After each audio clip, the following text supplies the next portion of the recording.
70 years ago, history was made when the United Nations, the world's first international organization designed to bring together all the nations of the world, was born. Having experienced 2 world wars in just 31 years, the nations of the world were hungry for peace.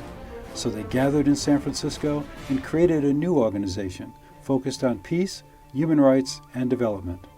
The organization also created a number of humanitarian agencies to effectively serve the needs of the peoples of the world. Now, 70 years later, the United Nations' commitment to serving the world community is as strong as at the time of its birth. The documentary, The UN at 70 and Beyond, will give focus to the work of the UN and its humanitarian agencies, such as UNICEF, with David Beckham inspiring children through sport, the UN High Commission on Refugees, with Angelina Jolie meeting with Syrian refugees, and the UN Environmental Program, with Leonardo DiCaprio's address at the United Nations concerning global warming. We are seeing extreme weather events and the West Antarctic and Greenland ice sheets melting at unprecedented rates, decades ahead of scientific projections.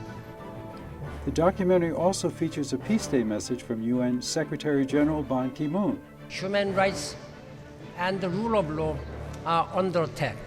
And Nobel Peace Prize winner Malala, speaking about the importance of universal education for all children. All have a dream. Some wants to become a doctor, some wants to become engineers, and some wants to become journalists. The documentary also gives focus to non-governmental organizations who work with the UN.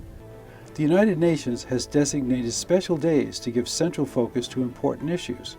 The International Day of Peace, promoted by official messengers of peace like Michael Douglas, Dr. Jane Goodall, and Stevie Wonder, who will appear in the documentary. An International Humanitarian Day, with a performance by Beyoncé, who will also appear. Most people think the UN is just peacekeeping, but the UN is actually much more. In the UN at 70 and Beyond television documentary, we will show that through its humanitarian agencies, the organization is feeding the hungry, rebuilding communities, protecting human rights, fighting infectious diseases, preserving the environment, and much, much more.